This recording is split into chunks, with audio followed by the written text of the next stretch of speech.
अस्सलाम वालेकुम, this is Taiba and welcome back to my knitting channel.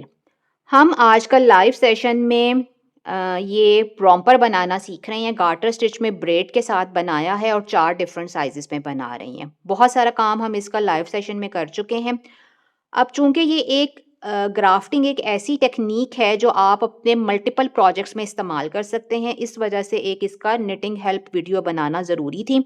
तो मैंने इसको ग्राफ्ट किया है, क्रॉच एरिया को, बैक को फ्रंट के साथ मिलाया है, गार्टर की एक एक्स्ट्रा रिज बना के सुई के साथ, ताकि ये बिल्कुल यहाँ से हमारे पास सीमलेस बने। देखिए ना, यहाँ पे भी गार्टर की रिज है और ये अंदर से कंप्लीटली सीमलेस है।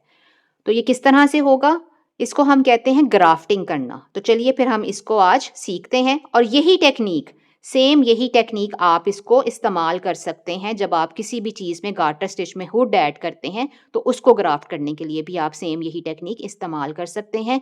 और जहाँ पे भी आपको 2 गार्टर स्टिच के पैचेस को मिलाना हो सीमलेसली, वहाँ पे ये टेक्निक इस्तेमाल हो सकती है। तो मुझे उम्मीद है कि आज की वीडियो आपके लिए फ़ायदेमंद साबित होगी। इसको ज़रूर एंड तक देखिएगा। हमारे पास इसकी अलाइनमेंट ऐसे होनी चाहिए कि हमारा जो वर्किंग यार्न है वो पीछे वाली नीडल के साथ आएगा और पीछे वाली नीडल के जो स्टिचेस होंगे वो अंदर की तरफ, ये देखें, ये इसकी अंदर वाली साइड है ना, अंदर की तरफ पर्ल होंगे। और जो सामने वाली नीडल होगी उसके हमारे पास स्टिचेस सामने की तरफ पर्ल होंगे। यानी अगर आप ये सिलाइयाँ बराबर ही ऐसे रखती हैं तो आपको दोनों सिलाइयों के ऊपर जो खाने नज़र आ रहे हैं उनकी पर्ल बम्प्स भी नज़र आने चाहिए। ये अलाइनमेंट सिर्फ गार्टर स्टिच को ग्राफ्ट करने के लिए है, ठीक है। अगर आपने कोई और stitch, stockinette stitch graft करना है तो उसकी अलाइनमेंट और तरह की होती है। हम इस टाइम सिर्फ गार्टर स्टिच को ग्राफ्ट करना सीख रहे हैं। अब एक और चीज़ जो आपके याद रखने वाली है वो ये कि ग्राफ्ट करते हुए जो काम हमने करना है ना, वो पेयर्स में करना है, 2-2 स्टिचेस में करना है। ये 2, ये 2, ये 2, ये 2, ठीक है। सामने के अंदर भी ऐसे भी पेयर बनेगा इन दोनों का और पीछे भी इन दोनों का। अब एक और चीज़ जो याद रखने वाली है वो ये कि पहली सिलाई के पहले स्टिच और दूसरी सिलाई के पहले स्टिच, इन दोनों का भी आपस में रिलेशन हमने इस्टेब्लिश करना है, क्योंकि हमने यहाँ पर इन दोनों रोज के दरमियान में एक रो एक्स्ट्रा ग्राफ्ट करनी है, ठीक है। तो आपने ये याद रखना है कि हमारे पास ये जो जोड़ा बनेगा ना वो knit purl, knit purl, knit purl इस सीक्वेंस से बनेगा। इसी तरह पीछे का भी knit purl, knit purl, knit purl इस तरह से बनेगा, ठीक है। सबसे पहले हमने बेस रो इस्टेब्लिश करनी है, स्टार्टिंग पॉइंट इस्टेब्लिश करना है। तो वो हम क्या करेंगे, उसमें हम ये धागा पीछे से आ रहा है, सुई को पर्ल वाइज इसके अंदर डालेंगे और ये खींच लेंगे, ठीक है। इसी तरह इसके अंदर भी पर्ल वाइज डालेंगे और ये खींच लेंगे, ठीक है। तो ये एक हमने वो बना लिया।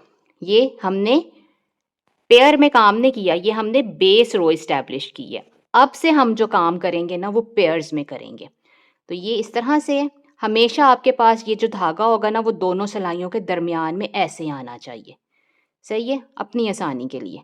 अब आपने knit purl, knit purl, knit purl इस सीक्वेंस में काम करना है। और वो कैसे होगा, धागा आपका पीछे है, दोनों सिलाइयों के दरमियान में से आप इसको पीछे की तरफ ले जाएं, निट ऑफ, निट वाइज हमने सुई डाली और इसको उतार दिया और ये पर्ल वाइज अगले स्टिच में सुई डाली और इसको निकाल लिया।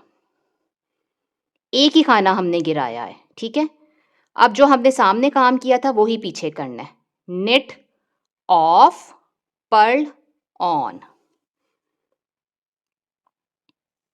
अब ये देखिए हमारे पास उसी पोजीशन में धागा आ गया जिस पोजीशन में हमने ये पेयर में काम शुरू किया था। अब फिर आपने इसको इधर पीछे की तरफ पकड़ लेना और फिर वही काम करना है। तो आपको ये बात समझ आ रही होगी कि हमने एक स्टिच को 2 दफा काम करना है। ये देखें, ये निट ऑफ, ये पर्ल ऑन। ये देखें 2-4 स्टिचेस जब आप काम कर लेंगे ना तो आपको ये